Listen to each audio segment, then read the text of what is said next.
tonight. It's tough to be down 3-0 in a game that you think you're playing well. It seemed like every time UNH got a rush up the ice, they scored to get ahead 3-zip. And the goal at the end of the second period was huge. Gave us some life and some momentum.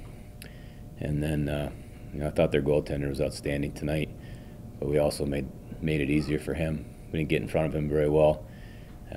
Second half of the game, we talked more about just a little urgency getting pucks to the front of the net instead of kind of monotonously trying to create grade A scoring chances. He was playing well. He was seeing the puck, and that first goal, we just throw the puck in the paint, goes off a foot. Our second goal, we jam it, goes to the back post for a tap in. So, we got to be a little more urgent offensively, but we don't give up a lot of chances, and we're giving up way too many goals. And that's, we lost to UConn. We only gave up 7 chances in that game, and they scored 4 goals. I haven't seen the chances tonight, but the shots were 53-25. It shouldn't be a 5-4 game. But I looked at last year's playoffs. I had about 15 playoff games. I think only 3 were more than a 1-goal game. So very proud of my team. Very resilient. Even down 3-0, I don't think any of us felt the game was out of reach. We just needed to break the ice. And I thought in overtimes we were dominant. Didn't give up much. And we'll go at Lindbergh and net tomorrow night. Hopefully he can shut the door and not be down 3-0 early in the game. Is that a challenging decision to make in those situations? Obviously, numbers-wise, it makes sense, but just given their routine and the way your team has played with 1 goalie over the course of the season, are there psychological factors that play into it as well as the just basic looking at the numbers? 2 things. I think that's the first time I pulled a goalie this year. UConn, we had planned to play a goalie each period, so that wasn't a pull. Their first 2 goals tonight shouldn't have gone in. And after the second goal, I went down to Philly and I said, "Be ready." And then as soon as the third one went in, I put him in. We need saves. We need everybody to be at the top of their game. Matt's been real good for us all year. That's why he got the start tonight. But just like anybody else in the team, we need your best. If it's not there, we got to put somebody in who will give us their best. Bobby had 3 points tonight. How big of a factor do you think he had on tonight's win? We talk a lot about Cale McCarr and maybe some other guys on our team. He's probably our most important player. I don't know if you guys noticed, but every line he goes to, that line scores all the goals, gets all the chances. He's the best forward on our team. He's outstanding. If I had 20 of them, we probably wouldn't lose too many games. We'd be the shortest team in the history of college hockey, but we probably wouldn't lose too many games. He's outstanding. He's the real deal. He's the gutsiest kid. Plays his heart out. He's smart, skilled. He's a heck of a hockey player. As you just mentioned, between Pritchard and Trevino, all 3 of those first 3 goals all came from that line. Is it as simple as just inserting Bobby and kind of getting that life in that line, or were there other things that they were doing well to kind of create those early scoring chances for you guys? I give Trevino a lot of credit. He goes to the net front on the first one. And Pritch is a good offensive player from the top of the circles to the net. He's very good. He sniffs out the game. He scores that goal in the back post. He does a good job getting pucks to the net. But to me, it's really Trevino that got it, kick-started us, and the game. The game was so long I can't remember all the goals and who was in part of them. And I think Chafee scored the winner, if I'm correct. I'm not even sure how it went in, but that line, and we shortened our bench. I went down. We really shortened it early.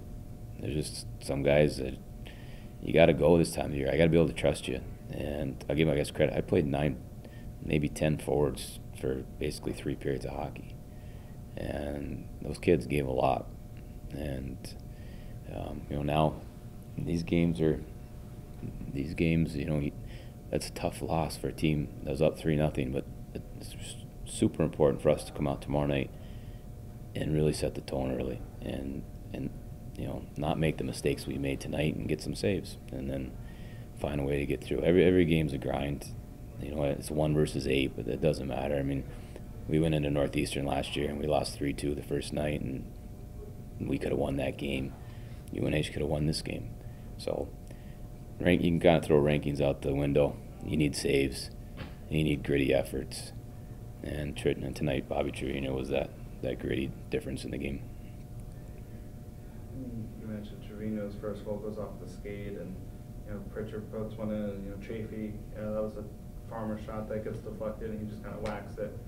What is it about this? It seems like you guys are creating your own luck almost, and finding ways to put those bounces in the goal.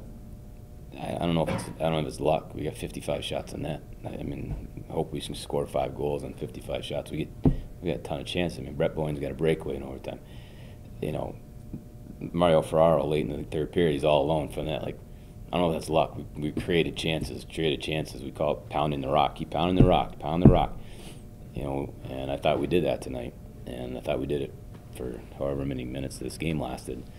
So I don't know. I don't call it lucky. I think we played well, and we just, eventually keep throwing stuff at the wall. It's going to break through eventually. You mentioned they scored a few goals tonight off the rush. Do you have to, I guess, maybe try to limit them in the neutrals a little more when they come in tomorrow night? We had planned for it. They're very good on the rush. They're as good a team in this league scoring on the rush. And again, I can't remember if all 4 of their goals are on the rush or not, but I think at least 3 of them were. I think all 4 of them were. And it's just, we'll address it again, but that was my concern going into the game, was preventing them from scoring on the rush. And we didn't do a very good job at it. So go back to the drawing board and hopefully be better tomorrow night. Greg, you guys when you got the tying goal, it looked like they took something out of them at that point. Did you guys feel like it was just a matter of keep doing what you're doing, and you were gonna pop one? Even as long as it took, yeah. It seemed like when they lost the lead, they weren't the same. Yeah, that's tough. Because we make it 3-2, and then they score to go 4-2, and you think that's kind of the death knell for us. And then I think we scored again pretty quickly after that. And then that 4th goal, I think Gale scored it off the draw. And that one goes in. You're just thinking, yeah, all right, now it's ours. And I thought from that point on, in the first overtime, I thought we were really good. I can't remember the last 8 minutes. It's probably a little more even flow, but the overtime. And again, we did that with 3 lines tonight. Those kids dug deep. And after the first overtime, I asked Nico Hildenbrand, I go in there and I need to know honestly, can we keep going 3 lines? We can go back to 4. And tomorrow night we'll go 4. These kids laid it all out there tonight, and we'll play 4 lines and try to manage our energy. But again, it's real important that we come out and really try to jump on the game early tomorrow.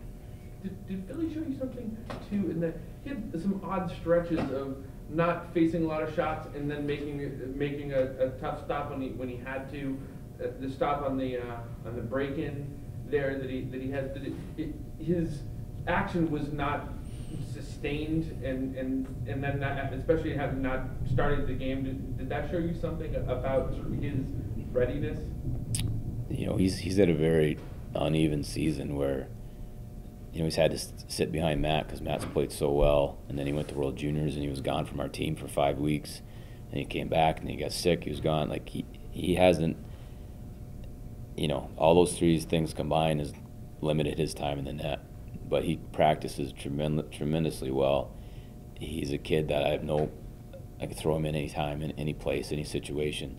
I don't, whatever the situation. He's a really impressive kid. That he has this real good focus. He has this real level about him that you just trust him.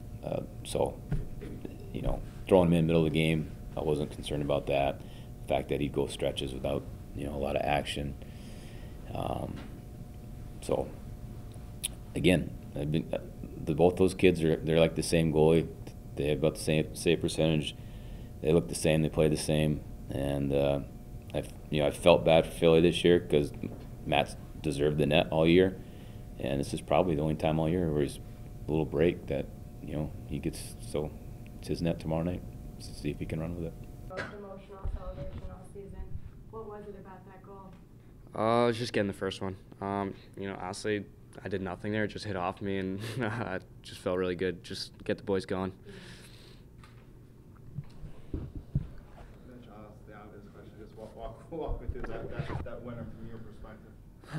Yeah, I kind of just went around the net, and kind of remember just going up to point to Ty, and Ty had a good shot that I kind of found my way for a tip, and it luckily kind of went through. I didn't see it go in at first, but as soon as I saw it went in, I was, of course, pretty happy about a long game, especially from last year, losing to Vermont in overtime.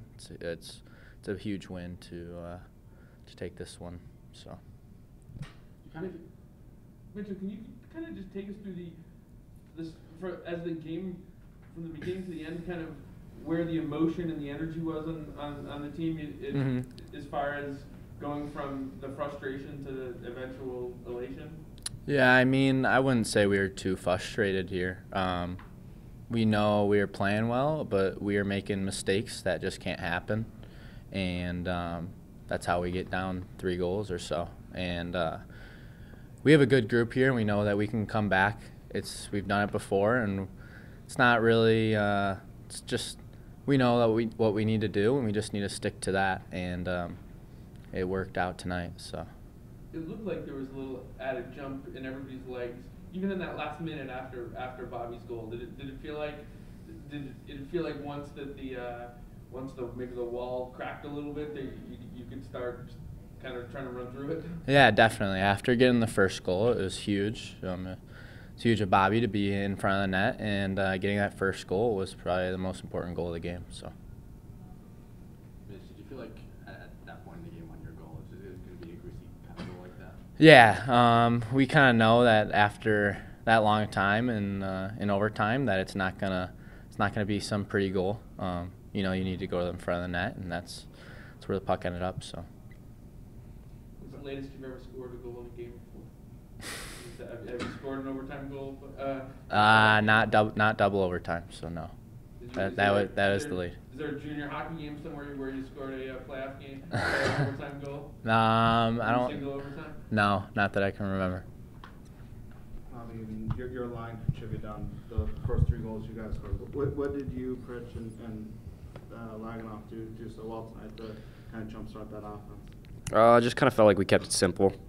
We just tried funneling pucks to the net and then just getting bodies in front of the goalie's eyes, and ended up working out. On Pritch's goal, it just came around the net, tossed it to the front of the net, off someone's skate, and he was able to bang it in. So just getting pucks to the net was the biggest thing.